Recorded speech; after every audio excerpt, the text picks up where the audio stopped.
こんにちは。今回は特急踊り子で行く熱海旅行の観光編です。海の見える街でのんびり。ぜひ最後までご覧ください。皆さんこんにちは。コージアスタイルのムートンです。今は東京駅に来ています。今回は特急踊り子に乗って熱海へ行きます。東海道線9番乗り場から9時出発の列車です。踊り子は東京から伊豆へとつながっている特急列車。川端康成の小説、伊豆の踊り子にちなんで、踊り子という名前になったそうです。事前に駅ネットでグリーン席を予約しました。入りましょう。2列ずつあるゆったりとした列車です。肘掛けもあり、座面も広々。前の席との距離も十分。コンセントとフットレスト、ポケットと机があります。座席の枕は高さを変えられます。それでは出発。東京から熱海までは新幹線で1時間くらいで行けますが、今回はずっと乗ってみたかった特急踊り子で行きます。1時間20分くらいかけてのんびり向かうのもいいですね。車内販売はないので、駅中でサンドイッチとコーヒーを買ってきました。朝ごはんとしていただきます。今回は1日目に熱海梅園と來宮神社を観光し、熱海世界園に宿泊。2日目は MOA 美術館を楽しんで帰ります。相良湾が見え、熱海に近づいてきました。熱海駅に到着です。ここで伊東線に乗り換え、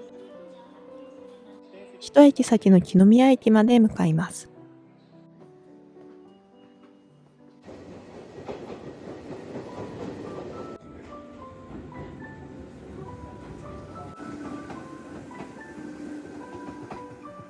一駅であっという間に来宮駅に到着。熱海梅園へ向かうバスもありますが、熱海の街の様子を見てみたく、歩いて向かいます。坂を登ると遠くに相良湾が見え、海沿いの街って感じがしていいですね。来宮駅から10分くらい歩いて到着。熱海梅園は1周40分くらいかかる広い庭園。日本で一番早い梅、一番遅い紅葉が見えるお庭として有名だそうです。梅園の奥に行くと滝が見えてきました。滝の後ろにトンネルがあるみたいです。行ってみましょう。人一人が通れる狭い通路。この通路は滝の裏を歩いて通り抜けられるようになっています。裏側から滝を見ることなんてめったにないのでワクワクしちゃいます。滝の奥に見える木々の様子も美しいです。通り抜けて振り返ると流れ出る滝を横から見ることができます。滝以外にも熱海出身の芸術家の作品を飾った美術館や作曲家の記念館、韓国庭園があり、お散歩していて楽しいです。そして一番のおすすめは足湯。梅祭りやもみじ祭りの数日間、期間限定で開催しているそうです。開放感のある気持ちのいい足湯スペース。100円でタオルを購入できるので、開催しているときはぜひ行ってみてください。11月中旬に紅葉を狙ってやってきたのですが、暖冬ということもあり、残念ながら見れませんでした。紅葉の季節や梅が咲き乱れる季節にまた来てみたいです。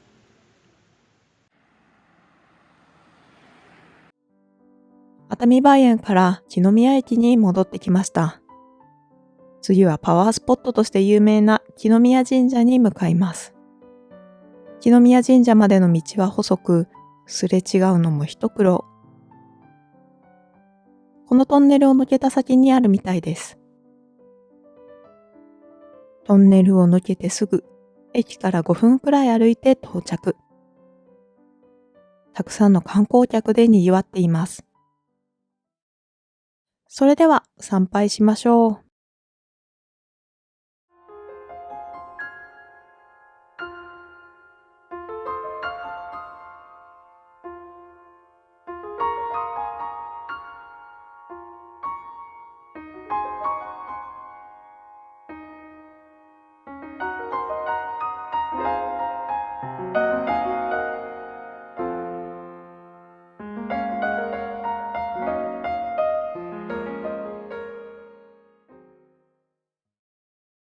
参拝してたくさんエネルギーをもらいました。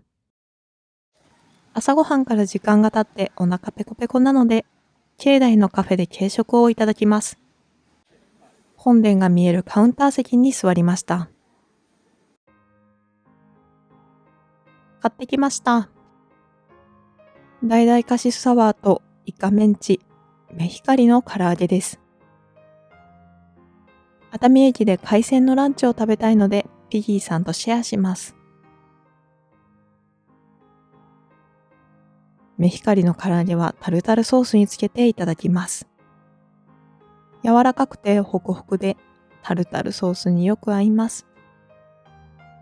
とても美味しいので、いらっしゃった際にぜひ食べていただきたい一品です。これは熱海の郷土料理イカメンチ。アジ、サバ、イカをすり身にして揚げたもので優しいお味。ごちそうさまでした。本殿を眺めながらいただけて大満足でした。先ほど座っていたカウンターは2階で、1階にもカフェがあります。2階はお酒が中心でしたが、下はコーヒーなどカフェメニューが多いです。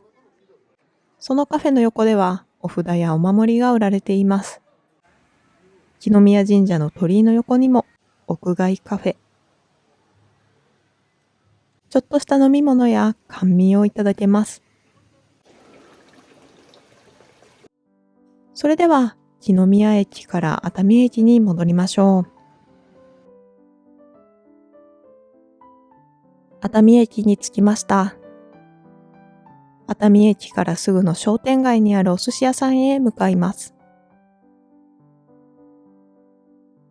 今歩いている仲見世通りはゆったりとした時間が流れていて、どことなく昭和を感じます。磯丸仲見世通り店に到着です。ランチのお寿司セットを注文。種類豊富で赤だしの味噌汁もついていて最高。大満足のランチでした。ごちそうさまでした。それではホテルの送迎サービスで熱海世界営へ向かいます。宿泊の様子は次回の動画でお届けしますね。2日目の朝です。チェックアウトして今日も観光しましょう。ホテルの送迎サービスで MOA 美術館に向かいます。到着です。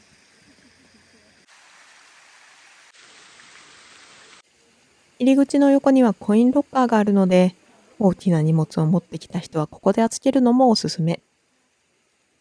それでは入りましょう。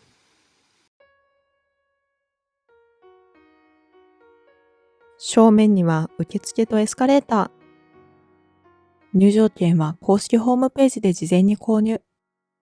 当日券より200円安かったです。マップをいただきましたが、3フロアある広い美術館のようです。ゆっくり見て回りましょう。今登っているエスカレーターは200メートルもあるそうです。色鮮やかね、綺麗。一番上にやってきました。円形ホールです。大きな万華鏡が美しい。幻想的な雰囲気。しばらくここでゆっくりしましょう。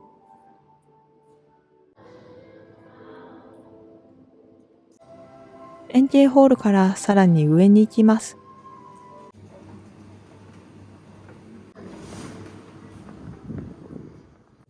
ここはムスクスクエアといって相良湾を一望できます。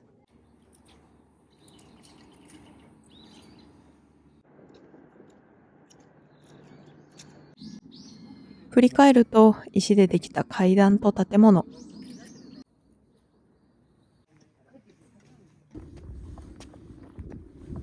階段を登って振り返った先にも海。建物から見える海の様子も綺麗。それでは館内に入りましょう。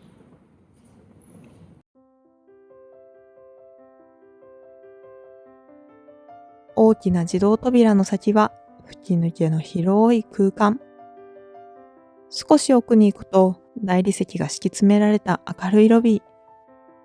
さっき登ってきた階段と相良湾が見えて気持ちいい。館内の展示はいくつかあって、黄金の茶室や能楽堂で和の伝統を感じられます。こちらはメインの茶の湯の展示。掛け軸や屏風、陶芸など和の芸術が詰まっています。続いて中庭に行ってみましょう。階段を降りた先にあります。茶の庭という庭園です。まだ青いもみじが残る和の庭園。ここにはお抹茶と和菓子をいただける茶寮があります。他にはレストランもあり、ランチにおすすめです。小川も流れる美しい庭園で心が落ち着きます。それでは戻って帰りのバスの時間まで少し休憩しましょう。アイスクリームを注文。ここで買ったものはこちらの明るい開放感のあるお席でいただきます。相良湾を眺めながらのんびり過ごしましょう。お昼ご飯としてレストランで食べてもよかったのですが、ホテルで朝ごはんをいっぱい食べたので、お昼は軽く済ませます。ソフトクリームとコーヒーの組み合わせ、最高です。のんびりできました。もうすぐバスの時間なので、外に向かいます。15分から30分おきに熱海駅行きのバスがあります。バスは大人気でかなりの行列。熱海駅までは5分程度ですぐ到着しますが、座りたい方は早めに列に並ぶのがおすすめです。熱海駅に到着。最後に昨日行ったお寿司屋さんの向かいにあるまた一庵の熱海バター庵にやってきました。お土産として大人気。帰りの電車でいただきましょう。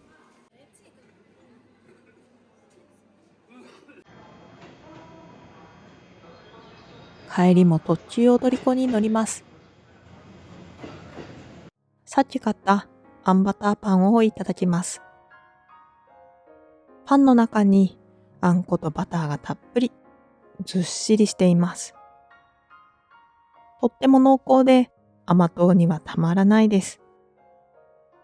熱海駅を中心に自然や芸術を楽しみ、美味しいものもいただけたいい観光でした。次回の動画では熱海世界へに宿泊する様子をお届けします。よろしければチャンネル登録とグッドボタンの上、次回の動画をお楽しみに。それでは皆さん、良い一日を。